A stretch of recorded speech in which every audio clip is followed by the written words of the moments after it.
میرے دادا نے ایک مرتبہ کک ماری, بال چلی گئی چاند پر, اور چاند پر چلی گئی اور پھر واپس ہی نہیں آئی. جب آخری ضرب لگانی تھی تو اس نے کہا اچھا چاند کی بات ہے. میرے دادا نے ایک دفعہ کک ماری, بال چاند پہ گئی لیکن واپس آئی, اس پر ایک پرچہ لکھا ہوا تھا آئندہ بھیجا تو واپس نہیں بھیجیں گے. یعنی آپ اندازہ لگائیں, گپ لگانے والا, لمبی لمبی چھوڑنے والا, ہمیں آپ اور آپ کو فٹ پاتھوں پہ اور گلیوں میں, شادی کی دعوتوں میں, عورتوں کے درمیان بیٹھ کر یا جاہلوں کے درمیان بیٹھ کر یہ بات کرتے ہوئے آپ کو نظر آئیں گے. اصل میں یہ علم کی کمی, علماء سے دوری, ہنسی مذاق ٹھٹھا کرنے کی عادت, آخرت کو بھول جانا, نمازوں کی پرواہ نہیں. ہلکے پھلکے مزاح یا مزاح کا تو دین نے منع نہیں کیا, لیکن آپ اتنا جھوٹ مار رہے ہیں اور آپ سمجھ رہے ہیں کہ سارے ہنس رہے تو آپ کی عزت بڑھی. ایسا نہیں ہے. لیکن جب آپ کو پتا ہے کہ گپ لگانا غلط ہے, پتا ہے کہ آپ کی شخصیت کو خراب کرتا ہے, جب آپ کو پتا ہے لمبی لمبی چھوڑنے سے آپ کی کوئی رسپیکٹ نہیں بننی, پھر بھی آپ اس عادت کو ترک نہیں کر رہے, آپ کا مسئلہ کیا ہے؟ شاہ صاحب آپ سے مراد آپ کا نہیں ان کا, بتائیں گے آپ.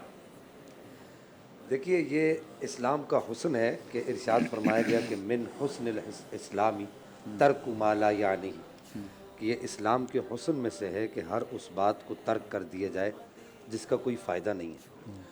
دین اسلام میں جہاں دیگر چیزوں کو اہمیت دی گئی وہاں خاموشی کو بڑی اہمیت دی گئی. اب یہ جو شیخ معراج نے ایک بات کی, یہ بڑی ہی معنی خیز بات ہے, اور میں اس پر یہی سوچ رہا تھا کہ یہ اتنے علم و حکمت سے بھرے ہوئے واہ واہ واہ, یہ جملے شیخ معراج نے ارشاد فرمائے کہ بڑا مشکل کام ہے کہ کسی کی بات کو سننا. اور آپ دیکھیے کہ ہمارے معاشرے کے اندر نہ سننے ہی کا تو مسئلہ ہے کہ لوگ کسی کی بات کو سننے کے لیے تیار نہیں کہتے, یار میری سنو, جو میں کہہ رہا ہوں وہی بات سنو. تو دیکھیے کثرت سے گفتگو کرنے والا گناہ میں بھی پڑتا ہے, جیسے آپ نے ابھی سنایا کہ وہ چاند کے اوپر سے سوال یہ پیدا ہوتا ہے کہ وہاں سے لکھ کے پرچی کس نے بھیجی. وہاں پہلے کوئی موجود تھا, پردہ تک بیٹھا ہو, اب کوئی تیسرا آدمی تھا, وہ کہتا میرے دادا ہی تو وہاں بیٹھے ہوئے عرصہ دراز سے, وہی تو دیکھ رہے ہیں کہ کون کون جو فٹ بال بھیج رہا ہے, اور وہ کہہ رہے ہیں کہ جی تم لوگوں کو کیا پریشانی لگی ہوئی کہ تم فٹ بال. تو اب اس طرح کی جو باتیں ہیں, اس طرح کی باتیں جو ہیں, یہ ایک تو یہ کہ جھوٹ کے اندر بھی جاتا ہے, اور جھوٹ بولنا جو ہے یہ گناہ کبیرہ ہے. جو آدمی اس طرح کی بات یعنی کہ گپے چھوڑتا جا رہا ہے, چھوڑتا جا رہا ہے, چھوڑتا ہے, وہ کہتا ہے کہ کوئی نہ کوئی نئی بات لاؤں, کوئی ایسی بات لاؤں جو کسی نے نہ کی ہو.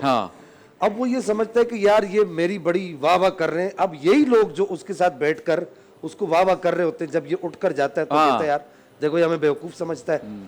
تو آپ اپنی قدر جو ہے کثرت کلام کی وجہ سے خود کھو دیتے ہیں.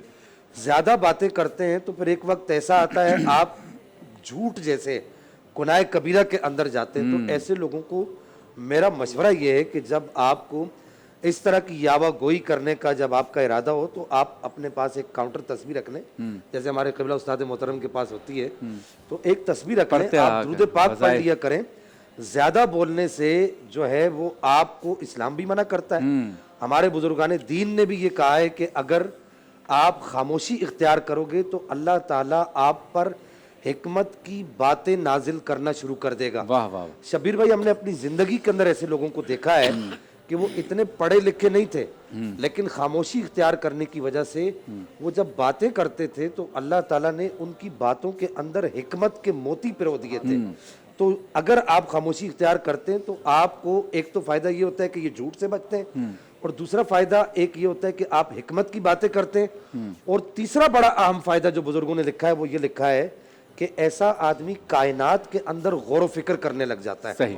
اللہ تعالیٰ اس کے دل کے اندر کائنات کا تفکر ڈال دیتا ہے, اور پھر ایک وقت وہ آتا ہے کہ وہ کائنات کا جو رب ہے, جو کائنات کا جو خالق ہے, جو صانع عالم ہے, جو محدث ہے ان تمام چیزوں کا, وہ اس کی صفات پر غور و فکر کرنے لگ جاتا ہے. اور جب وہ اس کی صفات پر غور و فکر کرنے لگ جاتا ہے تو پھر ایک وقت وہ آتا ہے, اللہ تعالیٰ اسے ولایت عطا فرماتا ہے. کیا بات ہے.